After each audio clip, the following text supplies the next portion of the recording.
এদিকে খুব ভালো করে দেখো এঁচোড়টা ভাজার কাজ আমার চলছে। খুব ভালো করে এঁচোড়টা ভাজবো।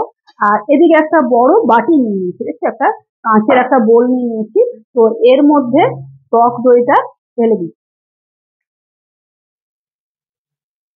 টক দইটা আমি এই বাটিটাতে হাফ বাটি নিয়েছি। তোমরা যে যেমন মানে এঁচোড়টা মাপ করে তোমরা দেখে নেবে সেই অনুযায়ী দইটা দেবে।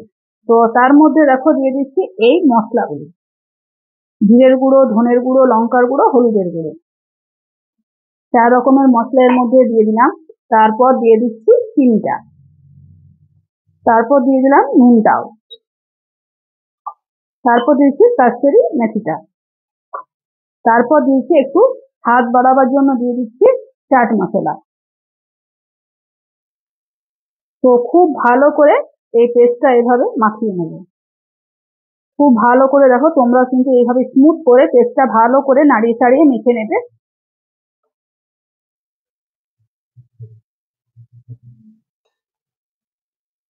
তো চলো খুব ভালো করে নাড়িয়ে চাড়িয়ে নিলাম। চাট মশলা যদি না পাও তখন একটু আমচুর পাউডার তোমরা দিতে পারো। আমচুর পাউডার যদি না থাকে হাতে তখন একটু তেঁতুলের পাতও দিয়ে দিতে পারো এর মধ্যে। তো চলো খুব সুন্দরভাবে দেখো স্মুথ করে পেস্টটা আমি বানিয়ে নিয়েছি। আর এখানে আমার এঁচোড়টা খুব ভালো করে একটু নাড়িয়ে চাড়িয়ে একটু ভালো করে কিন্তু এঁচোড়টা ভাজতে হবে। তো চলো খুব ভালো করে এঁচোড়টা ভাজিয়ে আমি দেখো বেশ খানিকক্ষণ একটু সময় ধরে এঁচোড়টা ভেজে নিচ্ছি। তোমরা দেখতেই পাচ্ছ যে এঁচোড়ের কালারটা কতটা চেঞ্জ হয়ে এসছে। তো এইভাবে তোমরা কিন্তু ভেজে নেবে। যেমন একটু দেখো গাগুলো দেখো ভাজা হয়ে গেছে। তো এরপর আমি গ্যাসের ফ্লেমটা এখন অফ করে দিচ্ছি। গ্যাসের ফ্লেম আমি অফ করে দিলাম। তারপরে তোমরা দেখো এঁচোড়টা এই বোলটার মধ্যে ঢেলে দিচ্ছি।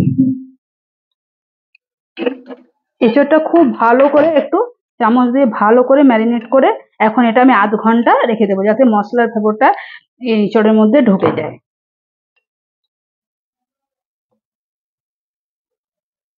দেখো খুব সুন্দরভাবে এই ফ্লেভারটা মশলার মধ্যে ঢুকেও যাবে আর খেতে খুব ভালো হবে। চলো আধ ঘন্টা আমি এটা এখন ম্যারিনেট করে ঢাকা দিয়ে রেখে দেবো। তো আধ ঘন্টা পর দেখো আবার আমি গ্যাসের ফ্লেম জ্বালিয়ে দিচ্ছি। আর এদিকে একটু সর্ষের তেল দিয়ে দিয়েছি। আর এঁচোড়টা আধ ঘন্টা আবার ম্যারিনেট করে রাখা হয়ে গেছে। তো চলো তেলটা অপেক্ষা করি, তেলটা আসা অবধি। তো তেল আমার চলে এসছে, দেখো এবার ফোড়নটা দিয়ে দিচ্ছি। শুকনো লঙ্কা দিয়ে দিলাম একটা, একটু সাদা জিরা, কয়েকটা গোটা গরম মশলা, আর একটু দিচ্ছি সামান্য একটু দিচ্ছি হিং। নিরামিষ রান্নাতে একটু হিং দিলে ভালোই লাগে। তো ফোড়ন থেকে যখন আমার একটা সুন্দর মিষ্টি গন্ধ বেরোবে তখন এর মধ্যে আমি দিয়ে দেবো আদা বাটাটা। তো ফোড়ন দেখো কি সুন্দর, আমার ফোড়ন থেকে সত্যি মিষ্টি খুব সুন্দর একটা আমার গন্ধ বেরিয়ে এসেছে। আর ফোড়নটা আমার হয়েও এসেছে। চলো এর মধ্যে আমি দিয়ে দিচ্ছি আদা বাটাটা। আদাটা দিয়ে খুব ভালো করে একটু নাড়াচাড়া করে নেবো, যাতে আদা থেকে গন্ধটা কাঁচা গন্ধটা বেরিয়ে যাওয়া অবধি খুব ভালো করে একটু নাড়িয়ে ছাড়িয়ে নেবো। আদাটা দিয়ে খুব ভালো করে নাড়িয়ে ছাড়িয়ে নিয়েছি। তোমরা দেখো আদার কালার চেঞ্জ হয়ে এসছে। এরপর আমি দিচ্ছি টমেটো পেস্টটা।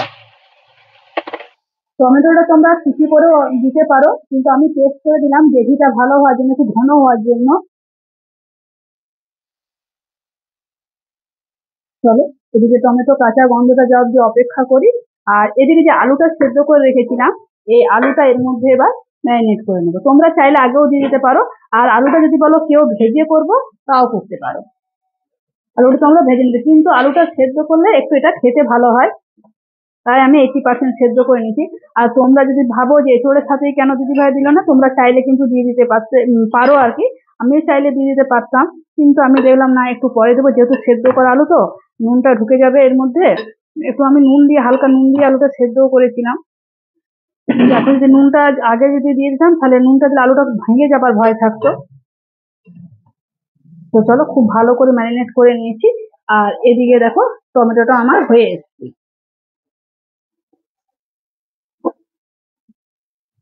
তো খুব ভালো করে নাড়িয়ে ছাড়িয়ে তোমরাও নেবে আমার মতো করে, যতক্ষণ না তেল রিলিজ করছে। দেখো সুন্দরভাবে আমার তেল কিন্তু রিলিজ করতে শুরু করে দিয়েছে। খুব অল্প তেল মশলা এখন গরম পড়ে গেছে। খুব অল্প তেল তেল মশলা দিয়ে আমি রান্নাটা দেখাচ্ছি তোমাদেরকে।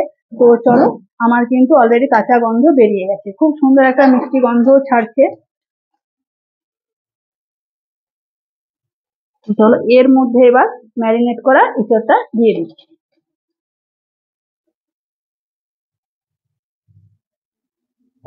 এরপর সামান্য একটু জল দিয়ে দেবো, জল দিয়ে মশলা ধোয়া জলটা এর মধ্যে ভালো করে ধুয়ে আমি দিয়ে দিচ্ছি।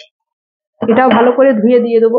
তো চলো এরপর কিন্তু ভালো করে একটু ঢাকা দিয়ে দিয়ে ভালো করে নাড়িয়ে চাড়িয়ে কষে নেবো। খুব ভালো করে একটু নাড়িয়ে চাড়িয়ে এঁচোড়টা ভালো করে কষবো ঢাকা দিয়ে দিয়ে। ভালো করে 2 থেকে 3 মিনিট ঢাকনা দিয়ে দিয়ে খুব ভালোভাবে নাড়িয়ে চাড়িয়ে কষে নিয়েছি। তো দেখো খুব সুন্দরভাবে কষে নিলাম। খুব অল্প তেল দিয়ে তো রান্নাটা করলাম, তোমাদের সাথে সবটাই তো শেয়ার করলাম। আর এদিকে বসিয়ে দিয়েছি গরম জল। এরপর এর মধ্যে গরম জলটা দিয়ে দিলাম।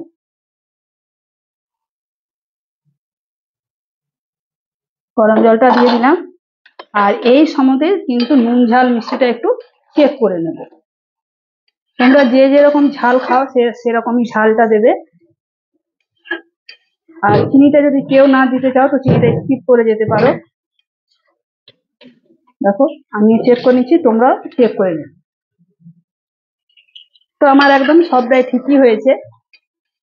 তো চলো এটা আরো 4 থেকে 5 মিনিট এটা রান্না করব। তো 3 থেকে 4 মিনিট পর ঢাকাটা ওপেন করছি। তোমরা দেখো কি সুন্দর আমার গ্রেভি ফুটতে শুরু করেছে। আর একটু দেখো খুন্তি ডগায় একটু গরম মশলা নিয়ে নিয়েছি।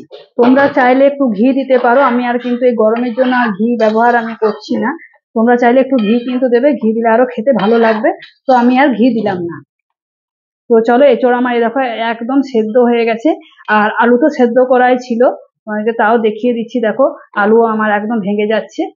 তো চলো গ্যাসের ফ্লেম আমি এবার অফ করে দেবো। 5 মিনিট পর তোমাদেরকে এটা দেখাবো আবার। তো চলো ঢাকাটা দিয়ে দিচ্ছি আর গ্যাসের ফ্লেম অফ করে দিলাম। তো 5 মিনিট পর ঢাকাটা ওপেন করে তোমাদেরকে দেখায়। দেখো কি সুন্দর, কত লোভনীয়, কত সুন্দর দেখতে হয়েছে। দেখো তোমরা ভালো করে দেখো, তোমরা কিন্তু এইভাবে বানিয়ে একবার করে খেয়ে দেখতে পারো। তো বন্ধুরা এঁচোড়ের তরকারি, তাহলে এঁচোড়ের কালিয়া তরকারি না এঁচোড়ের কালিয়া তোমাদের কেমন লাগলো অবশ্যই তোমরা আমাকে জানিও। আর ভালো লাগলে একটা লাইক কমেন্ট চ্যানেল সাবস্ক্রাইব করে দিও। তো এইভাবে কিন্তু এঁচোড়ের তরকারি করলে কিন্তু মানে কালিয়া বানালে কিন্তু ভালো লাগে। নিরামিষের দিনগুলো এইভাবে তোমরা খাবে, দেখবে ভাত সত্যি এমনি এমনি উঠে যাবে। একটু যে গ্রেভিটা পাতে পড়বে না, তো গন্ধটা একদম ভরপুর দইয়ের গন্ধ। তারপরে তোমার যেহেতু গরম মশলা দিলাম, তোমরা একটু ঘি দিতে পারো, আমি আজকে আর দিলাম না। ঘি আছে কিন্তু এই গরমের জন্য আমি আর দিলাম না, কিন্তু ঘিটা দিলে কিন্তু আরো খেতে ভালো লাগবে। তো চলো আজকের মতো টাটা, বিদায় নিচ্ছি।